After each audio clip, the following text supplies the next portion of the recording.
is Aditi Ediga, and today I want to present my project, AI Voice-Based Emotion Recognition for Early Mental Health Intervention.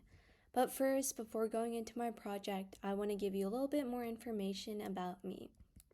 So, as I said before, my name is Aditi, and I'm a rising junior at Panther Creek High School, located in Cary, North Carolina. Now, I want to talk to you about some of my extracurricular activities and other interests. So, I'm very interested in mental health, especially the advocacy and policy side of things. And out of school, I love to dance. I perform Bharatanatyam, which is a traditional Indian classical dance form. And I also conduct independent scientific research on mental health and other public health topics.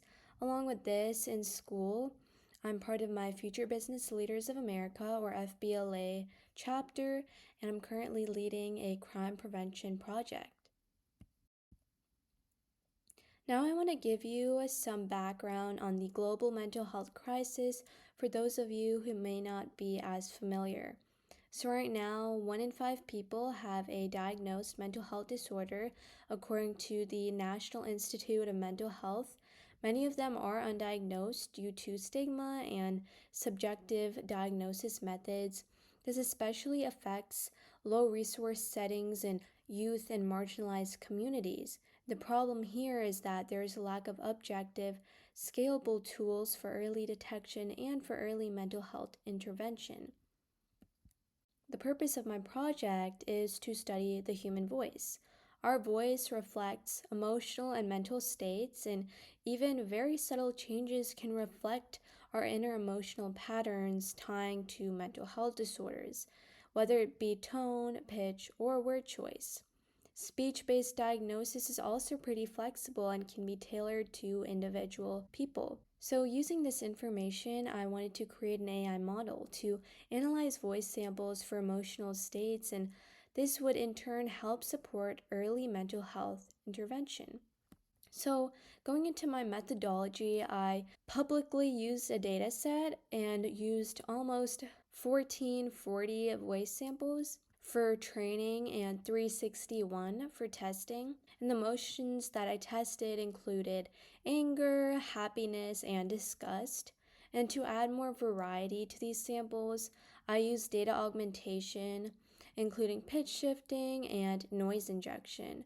I also used speech emotion lexicons to create emotional fingerprint vectors that were specific to each emotion. And this is a bit about my neural network model. You can see the layers here, the input layer, hidden layer, and output layer. Along with my training testing split of 80-20, I found that this was most optimal for the objectives of my project. I also used Wave2Vec2 embeddings, softmax output for the multi-class classification of the emotions, and SMOTE to address emotion class imbalance.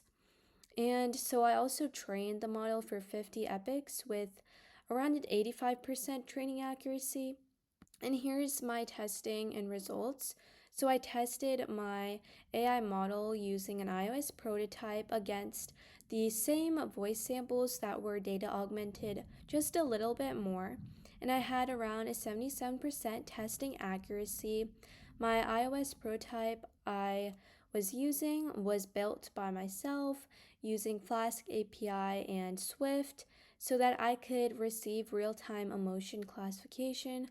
While I'm still working on developing this prototype, I do believe it is something that definitely has a future in healthcare.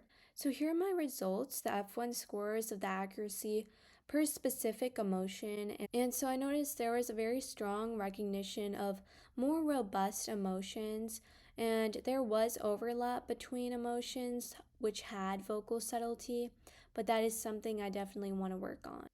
And along with this, you can see a meta-analysis I conducted by looking at various clinical reports and research papers of the major disorders along with what emotion pattern, and I feel like this was a really important tie-in to make, that each of these emotions can be connected to a disorder.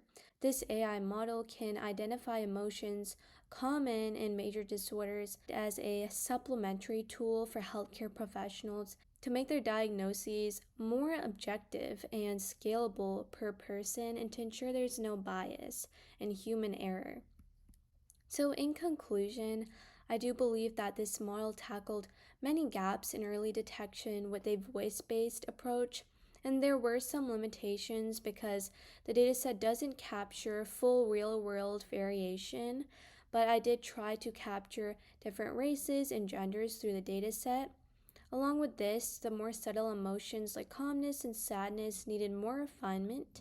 That is the next step I'm looking forward to take to expand the dataset and to improve emotional overlap.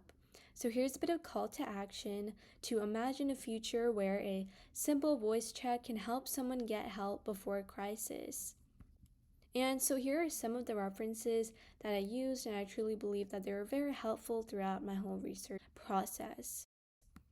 And I would like to acknowledge my family, teachers, the Global Health Leaders Conference, along with you, the listener. And I'm just very grateful for you tuning in to listen to my research. I'm very grateful. And I just want to say thank you so much once again. If you would like to contact me or learn more, here is my email. Thank you so much.